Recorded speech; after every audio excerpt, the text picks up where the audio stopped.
This is Obama talking about how the Democrats are going to have to toughen up. He says it's going to require a little bit less navel gazing and a little less whining and being in fetal positions.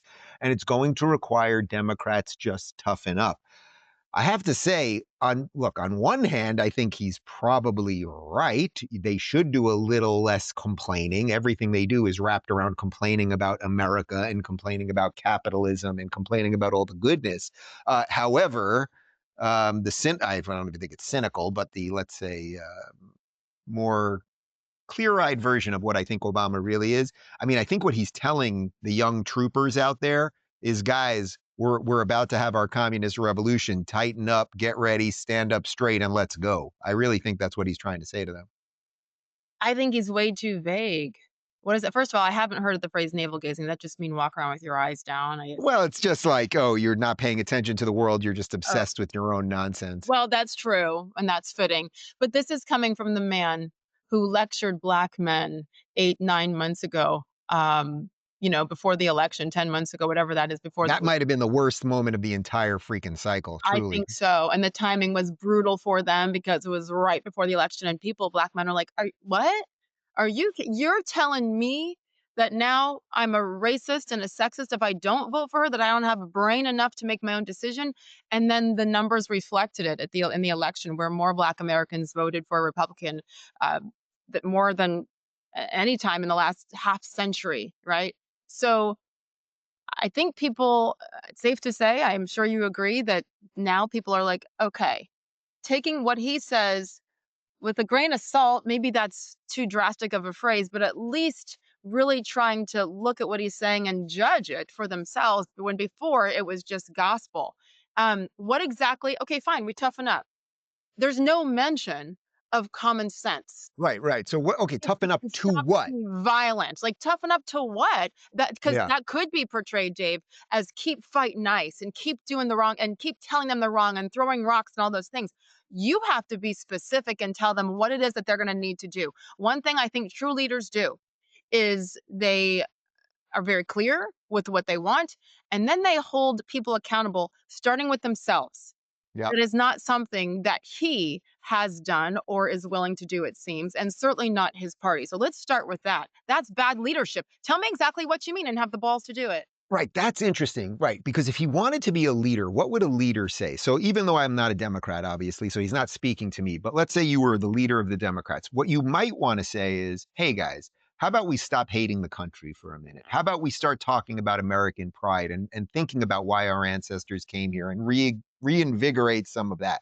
But you're right, he was sort of duplicitous in the way he said it because you can basically take it any way you want. Yeah. Stop navel gazing and buck up in essence. Well, I think what he means is for the communist revolution, but you might be right. It might mean something else. Resist. And that Resist, you know? right. And that's not what a leader does. So it's kind of well, I guess it's perfect for a Democrat leader of these days. Let's do one other story. And I think even though I'd rather end on something apolitical, we'll end on something political because I think it ties sort of everything we're talking about here together. Because I think what you and I, one of the reasons I love you is that you're able to talk about all of these issues in a way that does blend the heart and the brain. And one of the guys that I think is doing an incredible job with the president is Stephen Miller. But Stephen Miller speaks from the brain. This is not a guy who's emoting a lot. He's just telling you what the deal is and what the law is. And he does it in sort of a cold manner, but I have a very hard time arguing with his facts. So take a look at this piece on what the Democrats are doing as it relates to ICE and the rhetoric around ICE. We are deporting child predators and child rapists from these communities in mass.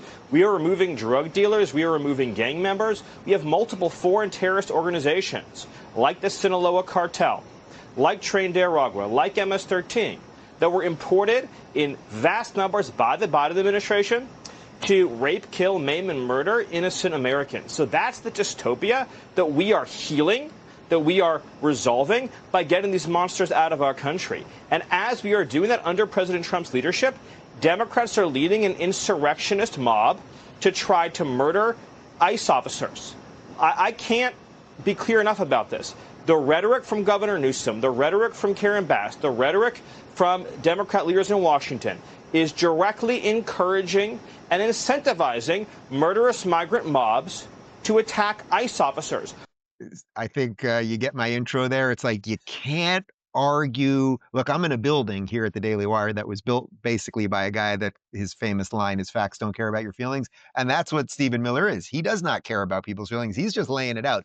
So while Sage Steele and Dave Rubin might be a little more squishy or like open to whatever, okay, like it kind of is what it is. 830% increase on attacks on ICE. Not 100%, which would be double, not 200%, not 300%, not 500%, 830%.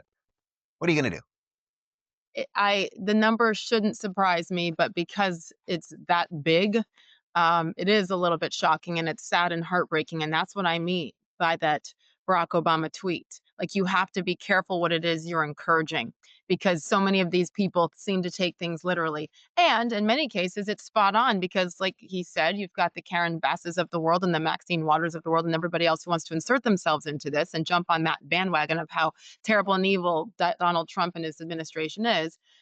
What are they saying? To fight back and not discouraging any of the violence as these ICE people, men and women, are being attacked. Their lives are at risk. I commend them as basically we would any service member of the military, any first responder who's out there, because that is what they are doing. They have a task and they have a mission. Stephen Miller is one of those people that I always feel smarter after listening to him, but if I'm standing next to him, I feel dumber, like for sure, because I'm like, wow, this guy, and he just goes. And I love it, especially when he goes on some of those other shows because he silences them and they don't know what to do with it because he is spitting facts. That's the kind of leadership that we need. He says it better than Donald Trump could. And he's just like, because sometimes the emotions do get the best of Donald Trump. And I actually love that about him. But I love that he has surrounded himself right now with someone like Stephen Miller to just crack down and give your history and give your facts and be very clear about what the mission is. Shame on these leaders on the Democratic Party on their side for not condemning all of this because it's going to continue. Do they think that Donald Trump and company are going to back down now?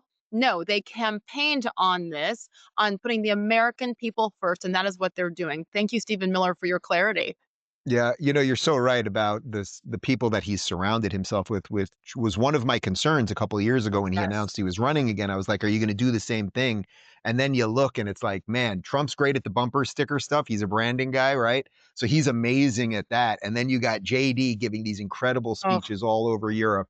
You got Stephen Miller crushing it. Caroline Levitt, who's an actual good press secretary, which after 4 years of that lunacy that we were subjected to. Bobby talking about health. Marco has been unbelievable at Secretary of State. I mean, we